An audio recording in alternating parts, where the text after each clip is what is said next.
Start. पर्यावरण संरक्षण आज संपूर्ण विश्व की सर्वाधिक गंभीर आवश्यकता बन चुका है।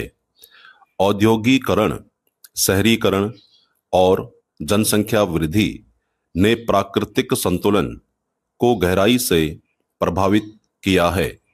नदियां, वायुमंडल और वनों का अंधाधुंध दोहन न केवल जैव विविधता को हानि पहुंचा रहा है, बल्कि मानव जीवन को भी संकट में डाल रहा है। जलवायु परिवर्तन, ग्लोबल वार्मिंग और ओजोन परत में छिद्र जैसी घटनाएं इसी असंतुलन की चेतावनी है। सतत विकास की अवधारणा इसी पृष्ठभूमि में उभरकर सामने आई। इसका तात्पर्य है ऐसा विकास जो वर्तमान पीढ़ी की आवश्यकताओं की पूर्ति करे, परंतु आने वाली पीढ़ियों के संसाधनों से समझौता ना हो। यह सिद्धांत स्पष्ट करता है कि आर्थिक प्रगति और पर्यावरण संरक्षण परस्पर विरोधी नहीं, बल्कि एक दूसरे के पूरक हैं। स्वच्छ ऊर्जा, पुनर्चक्रण, हरित तकनीक और जल संरक्षण इसके अनिवार्य अंग हैं। भारत ने भी अंतर्राष्ट्रीय मंचों पर सतत विकास हेतु अपनी प्रतिबद्धता दोहराई है।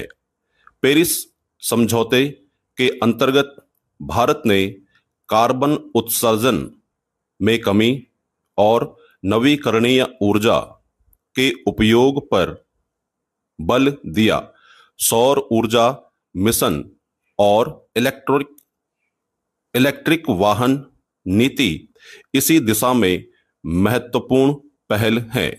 इसके अतिरिक्त ग्रामीण क्षेत्रों में वृक्षारोपण, वर्षा जल संचयन और जैविक खेती जैसे प्रयास भी उल्लेखनीय हैं। संविधान के अनुच्छेद 48 ए और 51 ए जी पर्यावरण संरक्षण की संवैधानिक रूपरेखा प्रस्तुत करते हैं। राज्य का यह कर्तव्य है कि वनों और वन्य जीवों की रक्षा करे। वहीं नागरिकों का भी यह उत्तरदायित्व है कि वे प्राकृतिक संसाधनों का संरक्षण करें। न्यायपालिका ने भी समय समय पर महत्वपूर्ण निर्णय देकर पर्यावरणीय न्याय शास्त्र को सुदृढ़ किया है। वेलफेयर स्टेट की अवधारणा तभी सार्थक होगी जब स्वच्छ पर्यावरण प्रत्येक नागरिक को उपलब्ध होगा। फिर भी चुनौतियां गंभीर हैं। प्लास्टिक प्रदूषण, इलेक्ट्रॉनिक कचरा और औद्योगिक अपशिष्ट जैसी समस्याएं तेजी से बढ़ रही हैं। शहरी जीवन शैली में अति उपभोग की प्रवृत्ति संसाधनों पर अतिरिक्त दबाव डाल रही है। यदि यह प्रवृत्ति निरंतर बनी रही तो भविष्य में जल, वायु और ऊर्जा संकट भयावह रूप ले सकता है। अतः समय की मांग है कि पर्यावरण संरक्षण को केवल सरकारी नीतियों तक सीमित न रखकर जन सहभागिता का अंग बनाया जाए। विद्यालय स्तर पर पर्यावरण शिक्षा, पंचायत स्तर पर सामूहिक प्रयास और उद्योगों द्वारा सामाजिक उत्तरदायित्व का निर्वाह, ये सभी मिलकर ही वांछित परिणाम देंगे।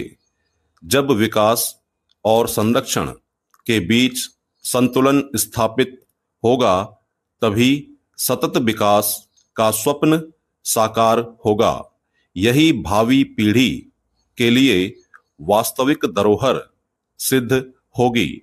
यदि हम शिक्षा, संस्कृति, विज्ञान और नैतिक मूल्यों का संतुलन साध लें तो भारत निश्चय ही विश्व गुरु के रूप में पुनः प्रतिष्ठित होगा। विराम।